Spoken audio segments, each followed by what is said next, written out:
Halo sahabat MyPajak, hari ini saya akan menjelaskan sedikit dasar-dasar perihal NPWP agar sahabat MyPajak tidak bingung.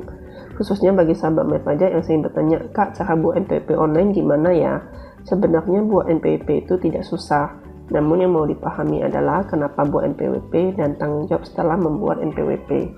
Sebelumnya, selamat datang di MyPajak. Ingat untuk di like, di komen, dan di subscribe ya. Jadi bagi yang ingin belajar sendiri perihal perpajakan akan menjadi orang yang pertama ketika nanti ada video baru dari MyPajak. Oke, kita kembali ke topik. Kak, saya mau buat NPWP. Gimana ya caranya? Sebenarnya buat NPWP itu tidak susah kok. Nanti linknya saya share ya di atas. Namun saya jelaskan dulu ke sahabat siapa yang menjadi wajib pajak orang pribadi sehingga butuh NPWP. Wajib pajak orang pribadi adalah orang pribadi yang memiliki penghasilan di atas PTKP dalam 1 tahun dan tinggal di Indonesia. Contohnya itu siapa ya Kak? Misalnya pegawai swasta, PNS, dokter, notaris, pengusaha. Selain itu, wajib pajak orang pribadi juga berlaku bagi orang yang tidak bekerja tetapi memiliki penghasilan dari deposito, sewa rumah, dan hibah. Jadi Kak, penghasilan kita mau berapa banyak ya baru menjadi wajib pajak dan buat NPWP? Ketika penghasilan 1 tahun kita melebihi PTKP. PTKP kepanjangannya adalah penghasilan tidak kena pajak. Biasanya PTKP bagi yang belum menikah baik pria dan wanita adalah sebesar 54 juta per tahun. Jadi misalnya, si A adalah seorang wanita pegawai swasta belum menikah. Jika dalam 1 tahun penghasilannya tidak lebih dari 54 juta, maka tidak wajib ber-NPWP. Tapi kalau sudah lebih dari 54 juta, maka wajib ber-NPWP. Kalau tidak, nanti perhitungan pajaknya diberikan denda. Nah, PTKP itu ada bervariasi. Untuk pria atau wanita single istilahnya adalah TK strip 0. PTKP-nya itu senilai 54 juta per tahun. Untuk pria yang sudah menikah istilahnya itu adalah K strip 0. PTKP-nya senilai 58,5 juta per tahun. Untuk pria yang sudah menikah dan mempunyai 1 anak istilahnya itu K strip 1. PTKP senilai 63 juta per tahun. Untuk selanjutnya nanti saya ada share di deskripsi ya sahabat. Jadi PTKP itu bukan hanya 3 jenis ini.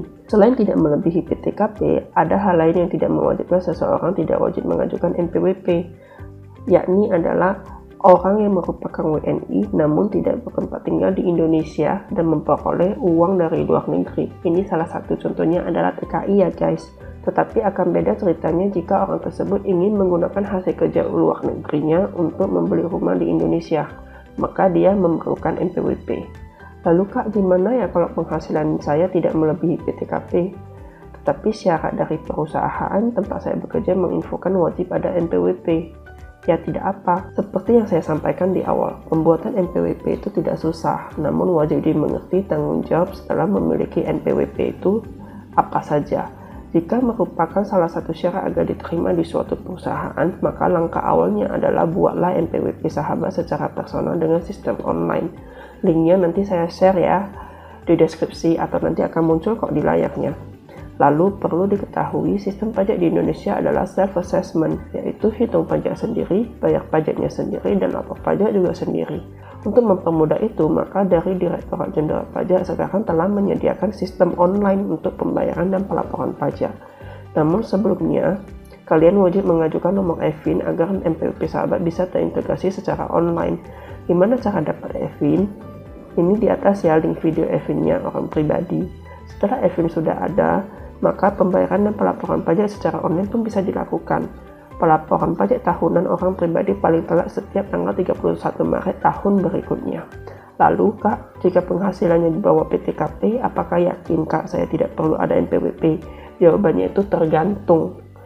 Jika para sahabat memiliki gaji di bawah PTKP, tapi bisa untuk KPR rumah atau mobil, investasi di saham, deposito, dan obligasi, maka ini wajib ada NPWP. Apabila sahabat tidak buat NPWP, nanti juga akan dikirimkan surat panggilan dari kantor pajak untuk membuat NPWP. Tidak apa kok, tidak masalah dengan surat tersebut, namun yang berarti para sahabat sudah memenuhi kriteria sebagai wajib pajak. Nah Kak, tapi saya tidak ada KPR, saya juga tidak berinvestasi. Apakah yakin Kak saya tidak perlu ada NPWP? Jawabannya kembali lagi kepada para sahabat. Jadi selama ini bagaimana cara sahabat memenuhi kehidupan sehari-hari para sahabat sendiri? Apabila para sahabat menerima hibah atau warisan dari orang tua yang sangat banyak, maka para sahabat wajib ada NPWP, karena jika tidak, hibah atau warisan akan diperhitungkan dalam perhitungan pajak, yang mana sebenarnya hibah tersebut bukan objek pajak. Tapi Kak bingung kalau ada NPWP, banyak jenis pajak yang mau diperhitungkan. Jadi sebenarnya tanggung jawab bagi pemilik NPWP orang pribadi itu tidak banyak, namun yang seperti disampaikan, sistemnya adalah self-assessment. Kita wajib hitung, bayar, dan lapor sendiri.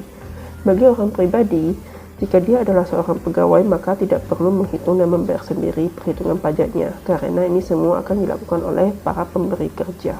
Namun setiap tahunnya, pegawai ini wajib meminta bukti potong dari pemberi kerja, agar bisa dilaporkan pada SPT tahunan orang pribadi.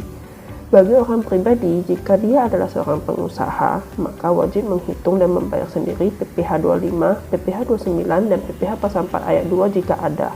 Lalu setiap tahunnya pengusaha ini wajib melaporkan seluruh perhitungan di SPT tahunan orang pribadi.